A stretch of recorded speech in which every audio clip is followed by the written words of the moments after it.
Hey, I'm Delise. And I'm Jenny. We know that parenting comes in seasons, and even the smallest wins deserve a happy dance. Join us as we chat with moms in every stage of the parenting journey, fixing our eyes on Jesus each step of the way. This is Blessings and Motherhood, because we believe that you can hold tissues and confetti at the same time. Well, hi, everyone. Welcome back to Blessings and Motherhood. Today, I am so excited to introduce to you a longtime friend of Classical Conversations, Shelly Stockton. She is a homeschooling mom who has had 5 girls, and she has homeschooled them, I think, almost all the way through. She'll give us more details in a minute.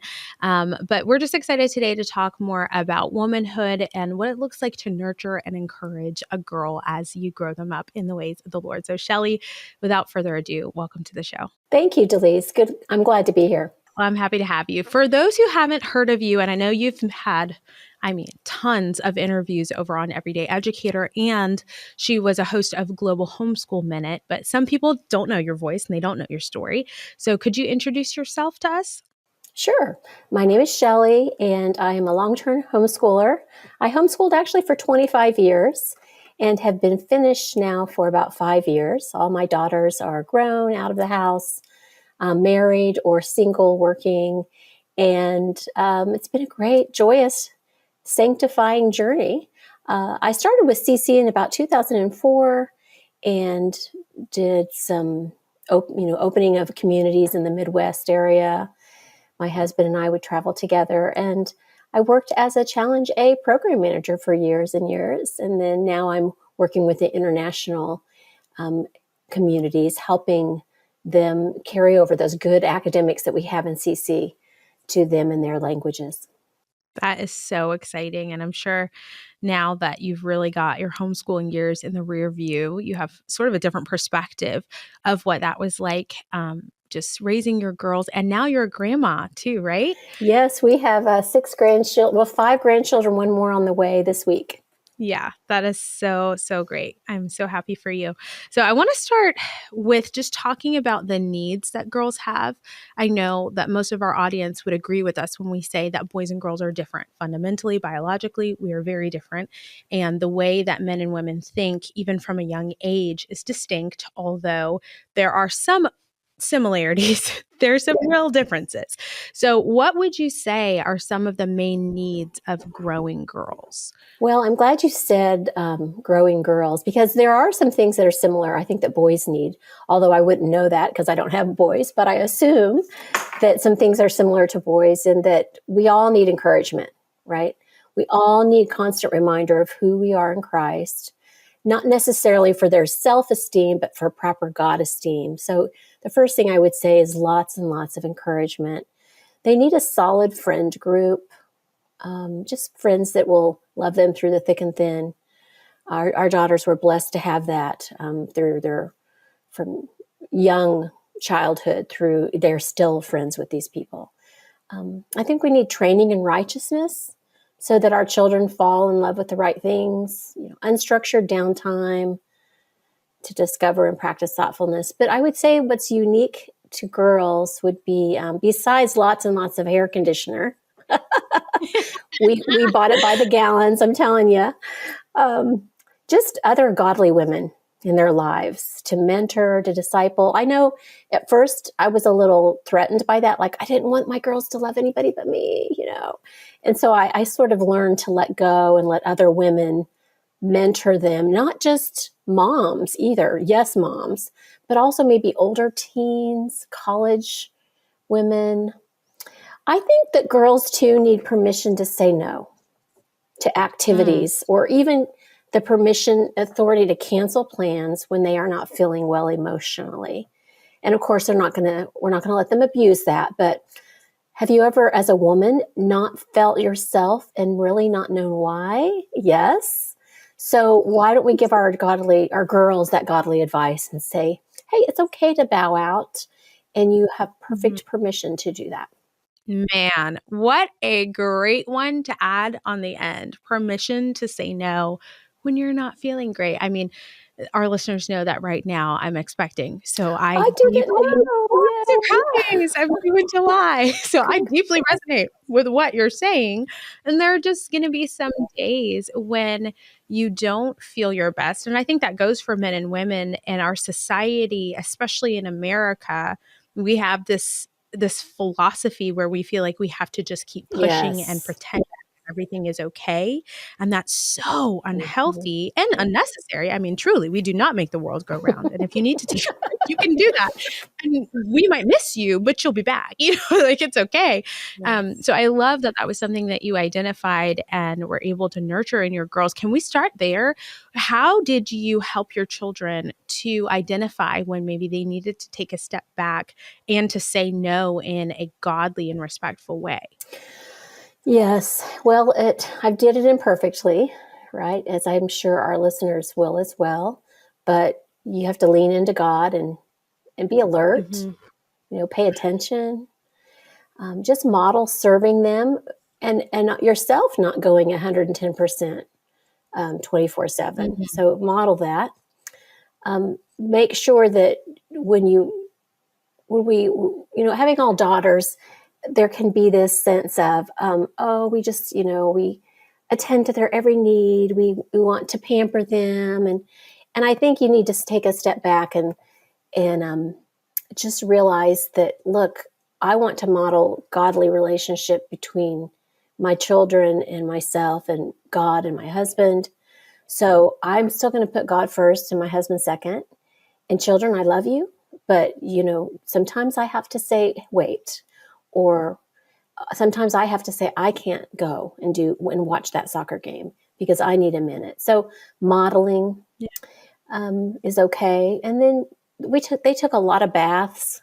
We said go take a bath when you're not feeling well and just have some downtime to figure out who you are and what you're thinking. And if it's an emotion, if it's a hormone, it'll pass. It'll be okay. Mm-hmm. But honestly, Delise, I think that perhaps our children learn more from our mistakes sometimes than even our successes.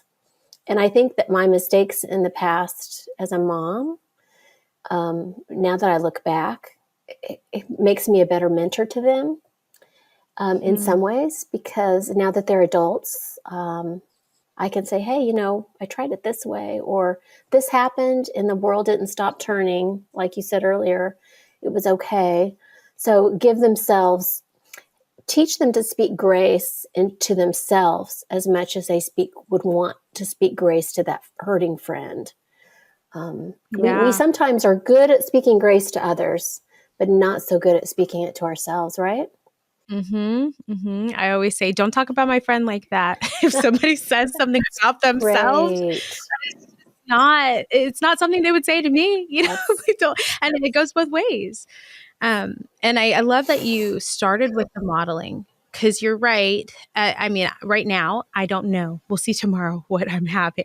But I don't know if I'm going to have a daughter or two sons. But I know that as a daughter, um, the things that my mother did spoke so loudly to me, volumes, and I could paint her life for you in her actions. But I think I probably have maybe 5 or 10 phrases that I could tell you that she said over and over and over again. And I know that one of them was, I'm so tired of repeating myself. So she said the same things all the time. But it was the way that she carried herself and the way that she lived and the habits that she had that really made the deepest impact on me and that still ring true for me even when I get dressed in the morning. And so that's sweet. I'm sure it's true, and maybe that's the same for you, but I love that you have intentionally allowed your girls to interact with a wide variety of women, different ages, different life stages. Can you talk a little bit about that, about maybe finding godly women to pour into your girls? Yeah, well, it was through church and through CC community as well sometimes. I had a couple of young moms come to me and say, hey, I'd love to disciple your daughters. I was serving in the church a lot, leading the worship. And I just had a couple approach me and say, can I talk to your girls about, one of them was just a short section on how to study the Bible. And how Nice. one was just, we have a one-on-one curriculum that our church uses. And so it meant driving for me, right? Okay. But it was really worth it in those relationships that they had with those women. For the most part, they're still godly friends, right? Because they're in the next step where I'm like maybe 2 or 3 generations ahead of them. They're just in the very next step, and they're watching how they take care of their children, which is what we're supposed to do, right? Titus 2, how to love your children, how to work from home, be at home, work in your home when you are home. So it was a good journey. And I had to get over a little bit of fear in order to release that. So I think you still need to be watchful, right? And who has influence over your children. But Sure. with prayer and I guess attentiveness, God will help you find the right person. I think that's so amazing that there were women who approached you and said, "Hey, I'd love to pour into your daughter." I know I've heard people say all number of things when it comes to mentorship. Either I can't seem to find a mentor, nobody wants to mentor me, or I'm so overwhelmed, people are coming to me asking for mentorship, and I just don't think that I'm the one. But the fact that those women had that heart, and you're right, in Titus 2, it's a very clear call for a believer, if you're a woman, or if you're a man, honestly, like Titus, if you are a Paul, you need a Timothy. If you're a Timothy, you need a Yeah. Paul. But that goes both ways. And so just the fact that they were seeking your children out, I think is just really beautiful. And then you are able to respond to that. And I'm sure that your children felt really loved by it too. And I know um, as a person who does mentor some girls, I felt really honored when their families allowed me to pour into their kids. I love teenagers. I think they're fun. I like that light that they have, Mm-hmm. about life and their excitement. And it's a really beautiful time to witness a person bloom into who they're going to become. And so it's an honor for that mentor for them to be able to witness your child's life as well. And so I just love that you brought that out. I know a stereotype about girls, especially when they're young, is that girls have an easier time sitting still. I've since learned that some of that has to do with the way that the brain develops in a boy versus a girl. And so that frontal lobe and just the things that are firing and the neurons that are firing and developing at around the age of 3 or 4 are very different in girls and boys. And therefore, girls have the ability to control their bodies more readily than a boy might.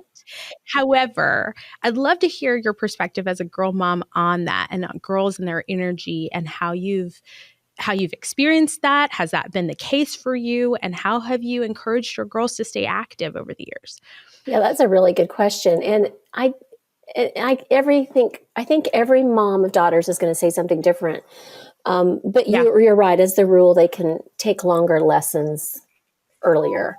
For me, 4 out of my 5 love to read, love to sit still, love to color, love to do crafts.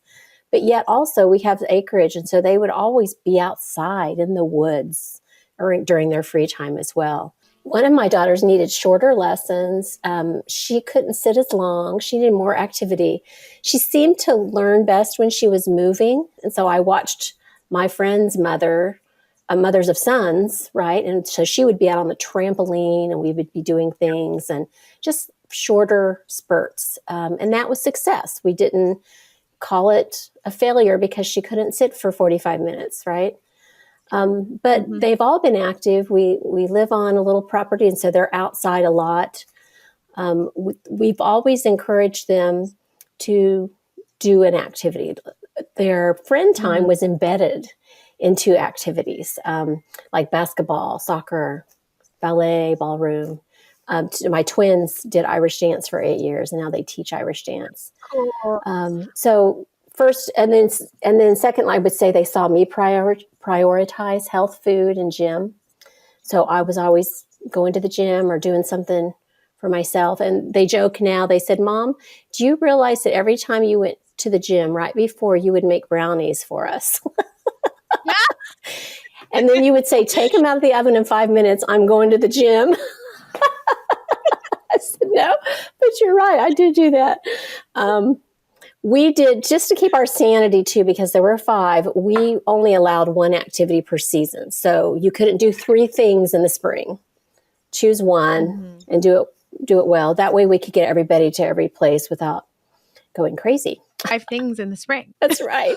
Or if they do the same thing at the same space, it might be a little less, but it worked out. And I just can't stress, we're all reading and hearing more podcasts about being outside, how that's so good for your brain. And so I'm glad our children had that. Oh, you are telling me. Even this past week, I've been listening to the 1,000 Hours Outside podcast. I know that everyone probably has heard about that movement, and it's great.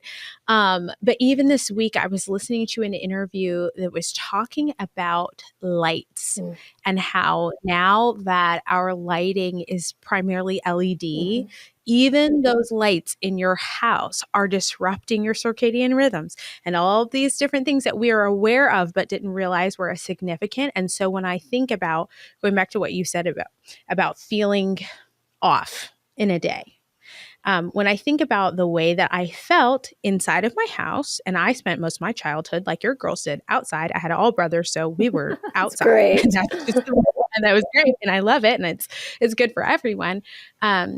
But I wonder if some of what we're noticing in today's culture for girls, and then when we pile on the mental health, is also affected by just their lack of sunlight.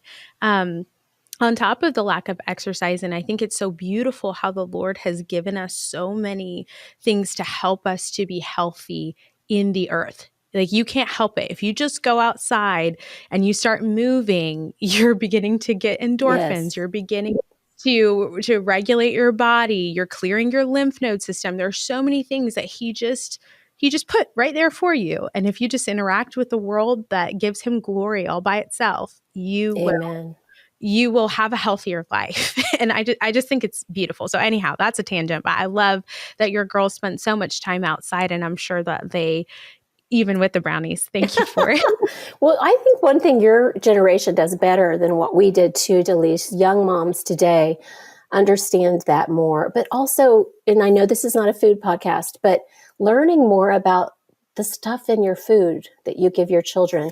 We saw a big difference between one of our daughters, especially what she ate in her off days. Wow. So just pay attention and ask the Lord to show you.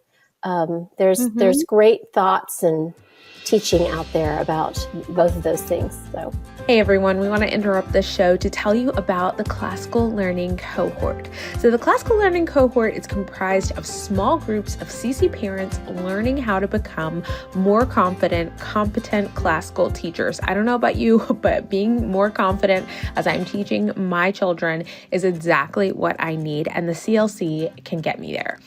So the CLC provides a welcome place for mentorship while helping you to practice the classical skills with hospitable assessment. With feedback from your peers and your mentors, you will experience the transformative growth as a classical Christian educator. So right now, they're also offering a way for you to test out the CLC for free by attending one of their online events with a CLC mentor. All you need to do is go to classicalconversations.com/cohort and search Experience the CLC to find an event and time that fits your schedule. We hope you enjoy the CLC. Let's get back to the show. Yeah. And the mindsets that we're kind of alluding to, I mean, most of our listeners also know this is a podcast that is produced by Classical Conversations, but it's the mind of a constant learner. That you need to have as a parent. You can't just say, okay, now I know what I'm doing. Let me just shut off my brain and raise these kids. You've got to keep searching for understanding and knowledge and learning. And it's true. What you're saying about the food is another great example. I mean, there's a lot to learn. And I'm grateful that there's a lot more information out there these days than there maybe was a while ago. But you've got to continue to pay attention to your children and try things and invest that time and that energy that's worthwhile. Speaking about nurturing things, actually, what were some godly traits or some strengths that you wanted to nurture in your children? Well, I think one of them, I guess I have three that really stand out. It'd be interesting to have my daughters answer these questions because I'm I'd wondering love to hear if they caught what I thought I was sending over. But empathy is probably the first one. Just we used to call it looking beyond the end of your nose. Empathy, clean, activities like let's go clean your sister's room today. Wouldn't that be a really nice thing to do for her? Practicing being to forgive quickly and ask for forgiveness quickly and then get over it and let it go. Asking questions like, what could we do for dad today that would really be pleasing to him? Or one daughter loved to visit neighbors. So how could we serve a neighbor this week? She was always making something or taking something or would go and visit them. So I would say empathy for others, looking beyond the end of your nose to see who's out there and who you can serve. So good for our souls. So good for us. Yeah. Secondly, I would say, of course, dependence on God, right? With a dose of healthy independence. So balancing that. We know that all things work together for good for those who love God or are called according to his purpose. Learning to lean on him rather than your emotions or even your own understanding for that day. Dependence on God with finding what's your role and what's not your role, what's God's role. So there's that. And then I guess thirdly would be just grit, healthy work ethic. You want your daughters to be strong women. If they end up in the home like I did, raising children of their own, that's a lot of work. It's hard work. Mm-hmm. So working in a way not to please the culture or your friend groups, working to please God first and foremost. When things get hard, I just left my daughter with a new baby and a toddler, and she had a C-section. And there were a few tears when I left for both of us, right? And just that grit, like you can do hard things. Just because it's hard doesn't mean it's wrong or bad or impossible. So you can do hard things, daughter. You are smart and intelligent and lovely and, a lifelong learner, right? So we tried, when they were younger in their teen years, we tried to not get in that poor me syndrome, right? Yeah. And what's helpful is, I'm sure this is true of your brothers as well, but sisters have a way of keeping you humble. So the poor me syndrome does not go over real well for real long. So I know. So that's good. That's good for you, to not focus inward, but to look outward.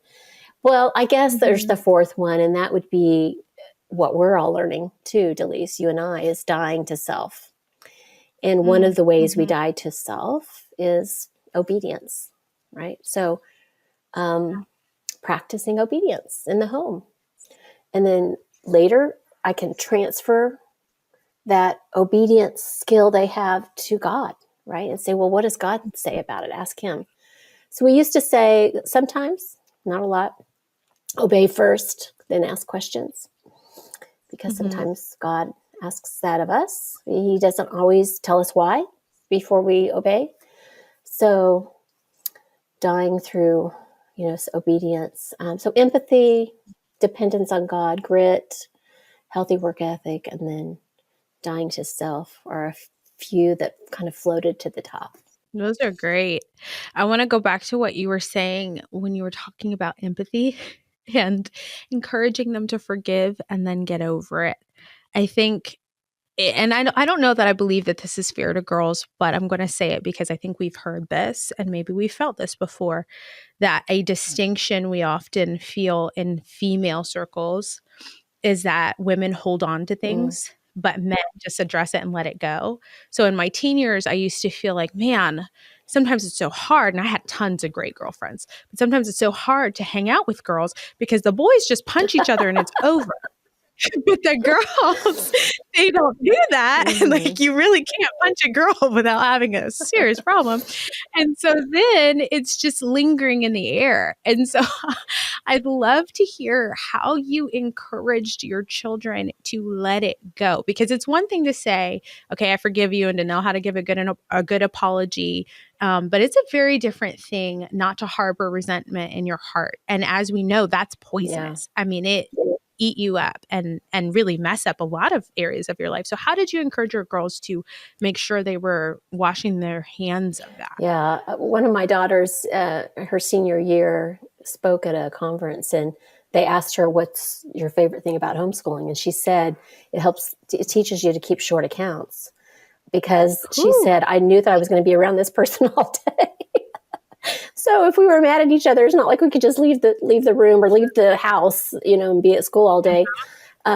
So I wonder if that free time that we're talking about outside, doing things together, can help with that, because you get to know them a little bit better. And of course, we know hormones are a real thing, right? And we know that when you get angry or hurt, that emotion can last longer, even when we reason it out and realize, okay, I wasn't really hurt as much as I think I was. It was an emotion, and we know that feeling hangs around for a little bit. So kind of just talking about that, I read something recently that said when you speak out how you feel, that helps. Like, I feel angry, I feel hurt because. So there was a little of that, and then, come on, today's more important than your feelings. So let's go outside and play. And so I'm sure there's better advice out there, but that's sort of what we struggled through, is just modeling it and then practicing. You can't order things of the heart, right? You can't legislate things of the heart. What is that great saying? I think it's Aristotle that says, nothing put into the soul by force will remain. Right. So you can't just say, forgive your sister. There's a Lord exchange. God has to do that in us as women. Yeah. So. And I think as a parent, it takes a lot of patience, because you want your child to have whatever that godly trait is. You want them to feel forgiveness. You want them to just have a happy attitude so you can all have a great day. You want them to do that, but you cannot force them. And you can model it for them, but at the end of the day, they have to choose. And and it's been surprising to me. I mean, obviously, I'm very young in my motherhood right now. My son is 3. He's a very talkative child, and so it's been fun to hear what's going on up there.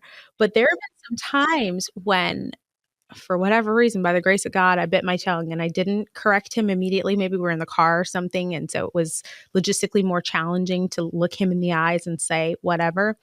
And then, so I gave it a second. And then he would say, oh man, Mom, I'm sorry, and articulate the issue. And in those moments, I thought to myself, man, the Lord did that.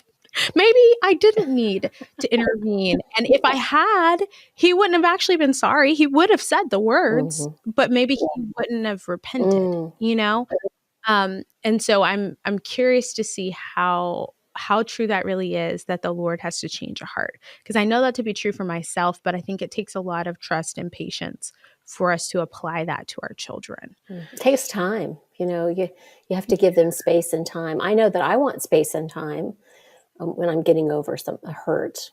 And so giving them we see their hurts as very little things, but to them, they're really big things.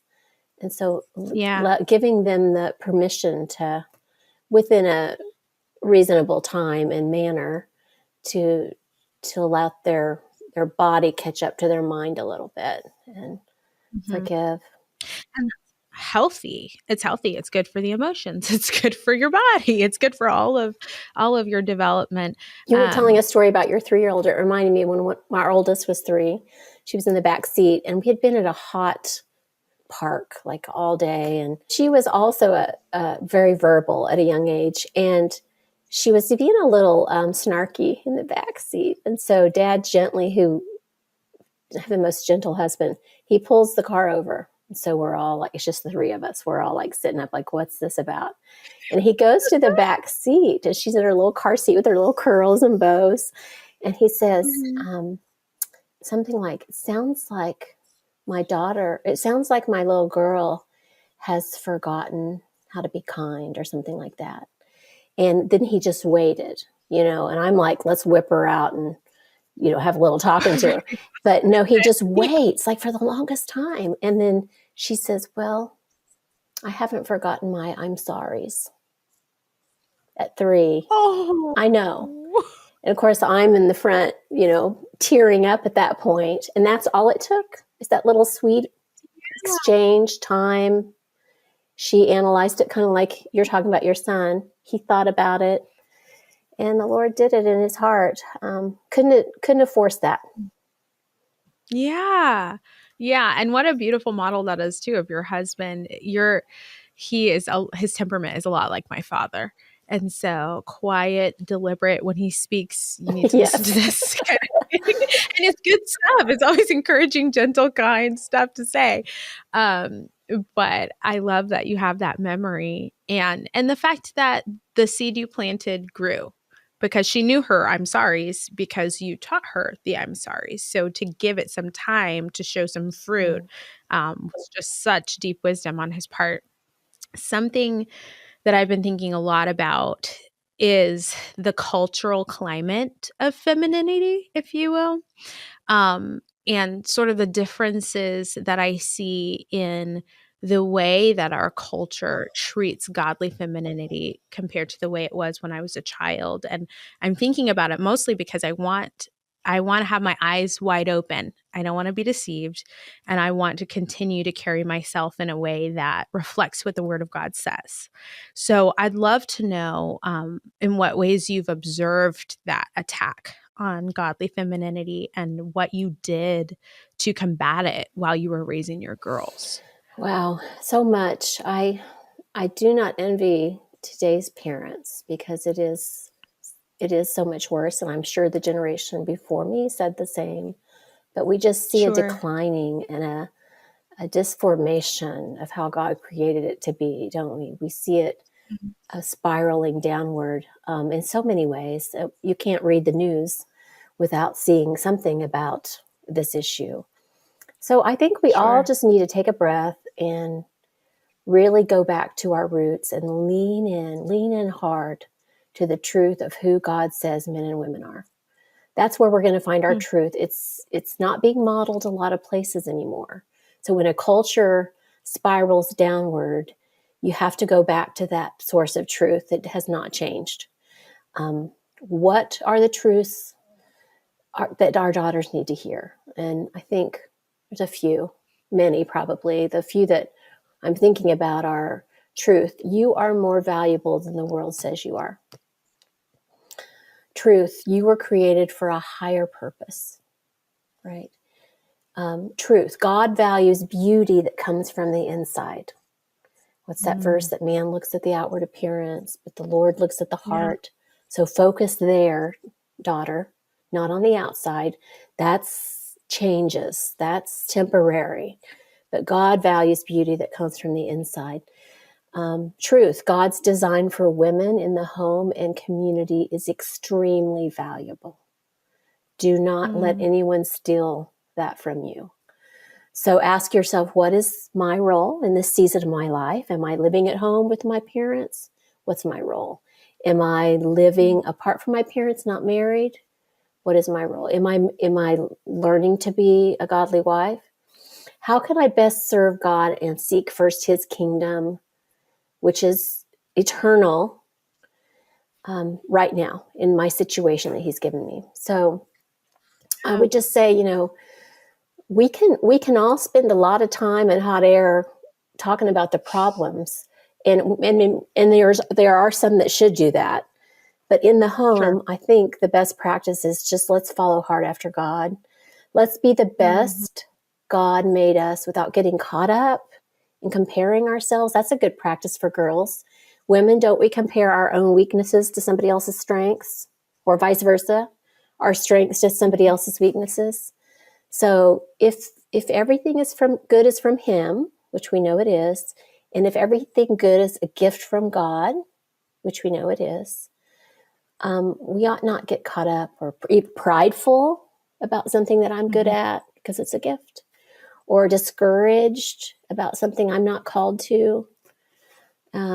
find people to encourage who have that gift. So I think the inoculation for delving for negativity or confusion in this area is just a good hard look at Scripture and what He teaches. I pray for my children and my son-in-laws, my daughters, and women like you, Delise, who are in the middle of it, trying to raise children in this culture. It's going to take some prayer and fasting. It's going to take some godly strength, but it's not too hard because who's greater? Exactly. Right. Who's within us. Yeah. That's so encouraging. And I love that you postured your answer the way that you did. Because looking at the truth and focusing on the truth is actually the most productive thing that you can do. That's how you identify a counterfeit. You study the real thing. We know this. But I think sometimes when it comes to issues like this, and when it seems that the world is so loud in your ears or in the media, it can get distracting, and we feel like maybe the solution to the problem is new or different. But the truth is that there's nothing new under the sun, and we already have our solutions, and we need to go back to the Word of God and to the Lord and to allow Him to counsel our hearts, and that those solutions may be very similar to what they were 50 years, 100 years ago. They're just going to look different in a new climate. And so that's really encouraging to hear. And I'd love to end on this question right here. I remember when I was really at the tail end of my transition from being a young lady to being a woman, I felt it.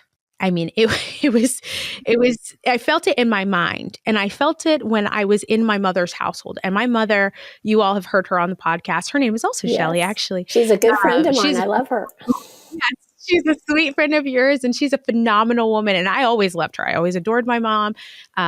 I've always just really looked up to her. So that wasn't the problem. But because I was beginning to have the capability to have ownership in the home, I had ideas and I had thoughts and I had perspectives that I just didn't know what to do with because I didn't have a home. I had a bedroom, but that was all I had. And so I'd love to know your mother's perspective on helping girls transition at the end of that transition from becoming a young lady to becoming a woman. How did you help your girls to handle that with grace? Because I know you know what I'm talking about. It's a challenge. Yes, it is. When my mother was dying, she died very young. I read this article about tension between moms and daughters because we were having some tension. I'd read that moms and daughters can be very intuitive to one another. And so when there's grieving, when they know that a separation is coming, there's grieving, and that can cause stress and tension.